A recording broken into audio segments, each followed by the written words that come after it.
días. Feliz año y bienvenidos a la primera sesión de Flagship de 2024. Como es habitual, en este espacio vamos a resumir las principales novedades legislativas y jurisprudenciales que se han dado en el ámbito de la propiedad intelectual, industrial y tecnología en las últimas semanas. Y también siguiendo pues, la estructura habitual, vamos a tener a 4 ponentes que van a tratar precisamente esas cuestiones, esas novedades que se han dado en estos últimos tiempos. Empezaremos con Ana Sánchez, que nos va a resumir una reciente sentencia del Tribunal de Justicia de la Unión Europea que analiza las cuestiones de protección de datos vinculadas a las decisiones automatizadas en ámbitos crediticios, el conocido como el scoring financiero. Posteriormente, Jordi Mercè hablará y resumirá el recientemente aprobado reglamento conocido como EIDAS de tratamiento de la identidad digital. Posteriormente, Nur Yazbek analizará una sentencia del Tribunal General, también de la Unión Europea, en el que se analizan aspectos de marca tridimensional respecto a un objeto tan conocido como son las figuras de Lego. Y por último, el profesor Miquel Peguera va a analizar o intentar adelantarnos las que creemos que serán las principales novedades que se van a producir a lo largo de este año a nivel de nueva normativa, de nuevos reglamentos que puedan darse en el ámbito, como os digo, de la propiedad intelectual, industrial y la tecnología. Con lo cual, como podéis ver, tenemos una sesión bastante cargada, con lo cual empezamos ya directamente con Ana. Ana, cuando quieras. Muchas gracias, Albert, y buenos días a todos. Como se anticipaba Albert, a continuación os voy a hablar de la sentencia dictada por el Tribunal de Justicia de la Unión Europea en el caso Schufat. Esta llegó tras años de espera como consecuencia de la cuestión prejudicial que le había planteado un tribunal alemán sobre la interpretación de los artículos 6 y 22 del Reglamento General de Protección de Datos en relación en concreto con la generación automatizada de valores de puntuación crediticia sobre la solvencia de terceros por parte de agencias de información, como pueden ser en el mercado español Equifax o Experian. Nos referimos a lo que comúnmente se denomina como credit scoring. En particular, el tribunal alemán había preguntado al Tribunal de Justicia si la obtención de una puntuación crediticia constituye o no una decisión automatizada de las que se regulan en el artículo 22 del reglamento, el cual, como sabemos, busca proteger a los interesados frente a los riesgos que pueden derivarse de decisiones basadas en meros automatismos sin ninguna intervención humana. Pues bien, ¿en qué consisten los productos de evaluación crediticia o credit scoring? Son productos que en base a modelos matemáticos estadísticos y en función de muestras determinadas de información permiten la calificación de solicitudes de crédito en atención al riesgo de impago o a la probabilidad de impago de los intereses o del principal. Y en base en este valor, probabilidad o score obtenido, las terceras entidades que solicitaron su generación, como son frecuentemente los bancos, decidirán sobre la ejecución o sobre las condiciones de ejecución de una relación contractual con el prestatario, por ejemplo, sobre la concesión de un préstamo o sobre las condiciones de su concesión en caso de que efectivamente se conceda. Con el contexto anterior, el Tribunal de Justicia determina que un scoring de solvencia sí es una decisión automatizada de las que se regulan en el artículo 22 cuando la acción del tercero, por ejemplo el banco, acerca de la concesión o no de un crédito, esté basada de un modo determinante en el valor o puntuación que les traslada la agencia. De esta conclusión se desprenden, por tanto, algunas consecuencias muy importantes, porque de acuerdo con el TJUE no sería realmente solo la tercera entidad como los bancos las que están tomando decisiones que producen efectos jurídicos en el interesado, sino que la agencia comercial que obtiene el score o puntuación crediticia también estaría de algún modo tomando o formando parte de esa decisión y actuaría, por tanto, en calidad de responsable del tratamiento. En consecuencia, estas agencias deberían contar con una base jurídica que legitime el tratamiento de los datos de los prestatarios de entre las 3 únicas opciones que establece el artículo 22, Además de, por supuesto, garantizar el cumplimiento del resto de la normativa, por ejemplo, en materia de medidas de seguridad o de derechos de los interesados. En cualquier caso, también parece posible anticipar algunas dificultades prácticas a la hora de aplicar las conclusiones del TJUE, en concreto en relación con lo que puede entenderse como determinante o no determinante. Parece que existen, en efecto, argumentos para defender que el carácter de determinante o no de una decisión es una cuestión fáctica en manos de las terceras entidades que solicitan la obtención de una puntuación crediticia. Que estas terceras entidades, además, que son las encargadas de tomar una decisión final sobre el crédito, aplicarán posteriormente las estrategias del riesgo que resulten aplicables en cada entidad. De hecho, sería posible que dos entidades tomen decisiones distintas acerca de la concesión de un crédito por parte de un prestatario en base a una misma puntuación trasladada por una agencia comercial, y ello precisamente como consecuencia de los límites de aceptación del riesgo que tengan establecidos internamente. Además, la práctica del mercado demuestra que la práctica totalidad de las entidades tienen en cuenta factores adicionales a la hora de tomar las decisiones, solicitando, por ejemplo, puntuaciones adicionales a otras agencias de información o incluso realizando sus propios scoring en base a información adicional que tienen ellas sobre los prestatarios. Estos supuestos, por tanto, dejarían abierta la posibilidad a que las agencias comerciales también actúen en calidad de encargadas del tratamiento. En cualquier caso, es evidente que a la espera de ulteriores interpretaciones, esta sentencia del TJUE arroja una claridad y seguridad jurídicas que parecían, desde luego, necesarias en la materia. Y con esto os dejo con Jordi y el nuevo reglamento AIDAS, y muchas gracias a todos por la atención. Yo les voy a hablar de la cartera de identidad digital de la Unión Europea, que tenemos cada vez más cerca, y especialmente tras el pasado 8 de noviembre de 2023, cuando la Presidencia del Consejo y los representantes del Parlamento Europeo alcanzaron un acuerdo sobre la propuesta de reglamento para establecer un nuevo marco para una identidad digital europea, lo que se ha denominado conocidamente como la propuesta de reglamento EIDAS 2. Esta propuesta se enmarca dentro del programa Década Digital para la Unión Europea 2030 y tiene por objetivo hacer que todos los servicios públicos clave sean accesibles en línea antes del 2030. Esta propuesta de reglamento busca garantizar una identidad digital fiable y segura para todos los europeos, de modo que cuando se apruebe va a permitir la digitalización de prácticamente todos los servicios públicos y también servicios privados, a la vez que va a mejorar la seguridad y la protección de los datos personales de los ciudadanos que accedan a los mismos. Esta propuesta de reglamento modificará el reglamento EIDAS aprobado ya en 2014, que aprobó y que sentó las bases para lo que tenemos hoy en día, que nos permite acceder ya de forma segura a los servicios y realizar transacciones en línea transfronterizas en la Unión Europea, pero obviamente desde 2014 ha quedado obsoleto.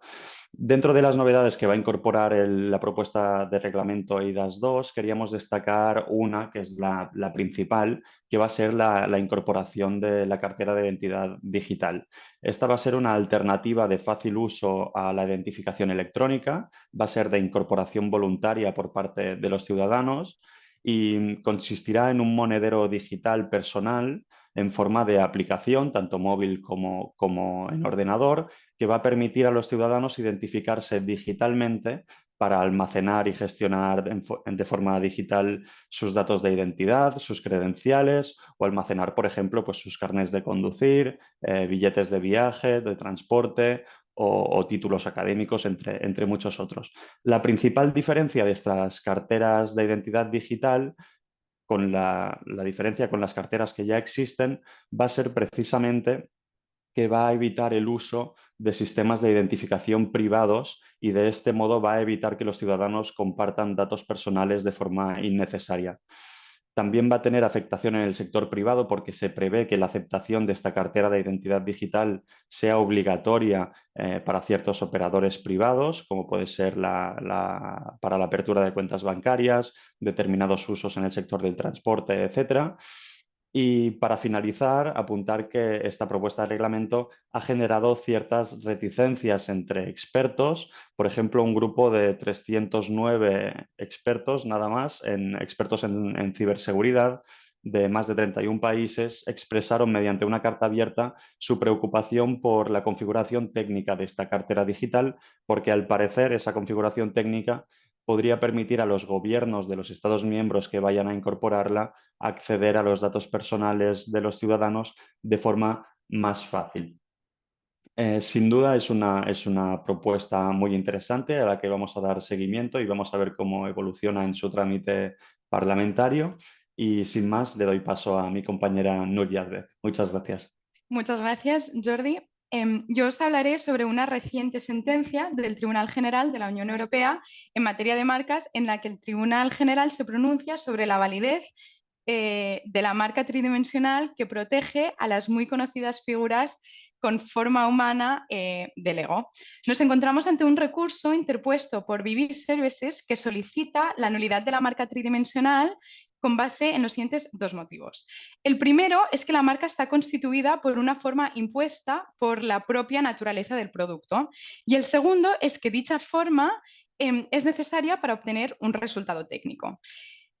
En el marco del primer motivo, la parte demandante primero señala que, en contra de lo que sostuvo la WIPO, la figura humana del Lego no debe considerarse una figura juguete, sino que debe considerarse una figura de construcción encajable. Por ello, no deben ser elementos esenciales la forma de la cabeza, los brazos o las piernas, sino que deben de ser elementos esenciales el saliente de la cabeza, los ganchos en las manos y los orificios debajo de los pies y detrás de las piernas.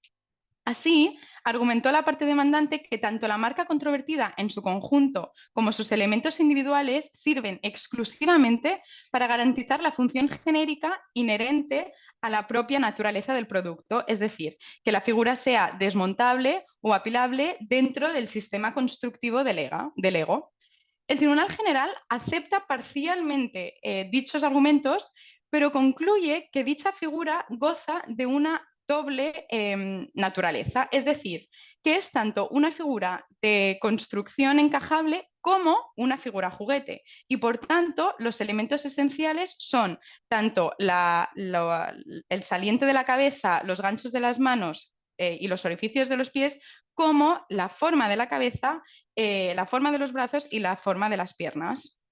Ahora bien, para que se acepte dicho motivo y que la marca sea nula, la parte actora debía acreditar que todos los elementos esenciales de la figura debían ser inherentes a la propia naturaleza del producto. Sin embargo, la parte actora no acreditó dicho punto. De hecho, el Tribunal General concluye que existen elementos esenciales, como lo es, por ejemplo, la forma cilíndrica o en tonel de la cabeza, que no es inherente ni a la naturaleza de la figura juguete ni a la naturaleza de la figura de construcción encajable, por lo que se desestima el primer motivo. En esta línea, el mismo razonamiento aplica para el segundo motivo de nulidad, que alega que la forma del producto, de la figura, es necesaria para obtener un resultado técnico. El Tribunal General indica de nuevo que basta con que un solo elemento esencial sea de carácter meramente ornamental o fantasioso para que se desestime dicho motivo. Así, la parte demandante sobre la cual, de nuevo, recae la carga de la prueba, debía acreditar que ningún elemento esencial del producto era meramente ornamental o fantasioso, pero no lo hizo. El Tribunal General volvió a hacer referencia a la forma cilíndrica o en tonel de la cabeza de la figura, concluyendo que la misma no está relacionada al resultado técnico ni a la figura juguete ni a la figura de construcción encajable, por lo que el segundo motivo también fue desestimado. Por todo ello, el Tribunal General desestima el recurso por parte de Vivid Services en su totalidad, insistiendo así en la validez de la marca tridimensional que protege a las figuras con forma humana de Lego. Esto es todo por mi parte. Muchas gracias por la atención y le paso la palabra al profesor Miquel Peguera. Gracias. Muchas gracias, Nur. Por mi parte, me gustaría destacar ya muy brevemente algunos desarrollos de derecho tecnológico que esperamos para este año 2024. Por una parte, como recordarán, el reglamento de servicios digitales, la Digital Services Act, que ya está aprobada y en vigor, va a ser aplicable en todos sus elementos a partir del 17 de febrero próximo. Por tanto, mientras que ahora ya existen algunas de sus disposiciones, ya resultan aplicables, el grueso de la regulación pasará a ser exigible el próximo mes de febrero, lo que implicará obligaciones fundamentalmente para todos aquellos que desarrollen actividades de intermediación en Internet, en un sentido que cubre todas aquellas empresas que dispongan de plataformas o de sitios web que alojen contenidos subidos por los usuarios, con distintos niveles de obligaciones, fundamentalmente de carácter de atención a los derechos de los usuarios, de transparencia, en su caso de auditorías, de motivación, etcétera, y con unas sanciones muy importantes y tratándose también de un reglamento, por tanto, directamente aplicable.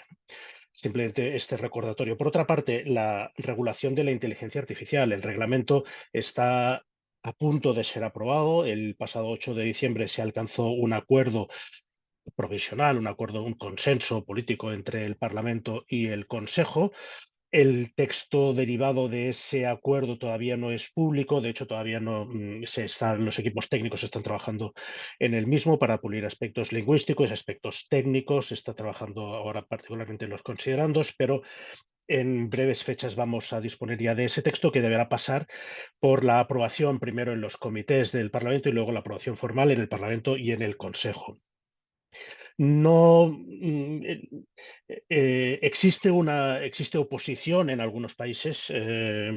formulada especialmente por parte de Alemania, también de Francia y en parte de Italia, aunque no parece probable, esto siempre es difícil de decir, que vaya a descarrilar ahora en el último momento este instrumento en el que tanto valor político se ha depositado y en el que Europa de algún modo se juega su papel de liderazgo, de ser de nuevo pioneros, igual que en materia de protección de datos, en la regulación de la inteligencia artificial. Por tanto, lo esperable es que en los primeros meses del año se apruebe y que, como siempre, vaya a entrar en vigor al cabo de 20 días, pero su aplicación al cabo de presumiblemente 2 años, pero ello implica que ya las empresas deberán estar preparándose para cumplir con todas sus obligaciones, que son muchas y no se refieren exclusivamente a los fabricantes o proveedores del software, sino que, disculpas, alcanzan a muchos de los actores a lo largo de la cadena de valor y, por tanto, también a los usuarios que adquieren y que emplean en su prestación de servicios o incluso internamente en su empresa, en determinados ámbitos que se consideran de especial riesgo, estos sistemas de inteligencia artificial. Y por último, una referencia al reglamento de ciberresiliencia. Es una norma que también está a punto de ser aprobada. Se alcanzó, igual que en el reglamento de inteligencia artificial, se alcanzó un acuerdo entre Parlamento y Consejo, en este caso a final de noviembre. Y se trata de un reglamento, por tanto, de aplicación directa que sobre todo se centra en proteger a consumidores y empresas que adquieren productos o que utilizan productos con componentes digitales, especialmente productos conectados. Teniendo en cuenta que muchas veces estos productos, incluyendo el software de modo independiente, va a carecen de unas garantías suficientes de resiliencia o de seguridad para hacer frente a ciberataques, y no tienen un nivel adecuado de parches de seguridad, de actualizaciones de seguridad, etcétera. Y hay muchas obligaciones en ese sentido. Y también teniendo en cuenta que los consumidores y empresas que adquieren estos productos muchas veces no tienen capacidad de determinar si son o no seguros, ni tampoco muchas veces de configurarlos adecuadamente para que desplieguen en el mayor grado posible sus capacidades de seguridad. Por ello se establecen múltiples obligaciones a fabricantes, distribuidores para asegurar este tipo de, para alcanzar esta seguridad o esta resiliencia, con normas armonizadas sobre introducción en el mercado, con distintas obligaciones y garantías a lo largo de todo el ciclo de vida de estos productos. Y de nuevo se prevé su aplicación, su aprobación a principios de año, y en este caso devendría aplicable al cabo de 36 meses según los textos que hasta ahora manejamos. Con ello, y sin olvidarme de felicitar de nuevo el año 24, paso la palabra a Albert, que pondrá punto final a este flash. Muchas gracias, Miquel, y muchas gracias al resto de ponentes y a todos vosotros por vuestra asistencia a esta primera sesión. Vamos a celebrar la siguiente el día 6 de febrero, es decir, retomamos la normalidad en el sentido de que el primer martes de mes hay Flashit y por tanto el 6 de febrero habrá pues la nueva actualización sobre novedades en el ámbito de la propiedad intelectual, industrial y tecnología. Mientras tanto, también os podéis mantener al día de esas novedades a través tanto del blog del grupo de propiedad intelectual de Quatre Casas como de nuestra app Quatre Casas Propiedad Intelectual, disponible tanto en iOS como en Android. Con lo cual, pues, oye, muchísimas gracias de nuevo por vuestra asistencia y nos vemos el día 6 de febrero. Que vaya muy bien.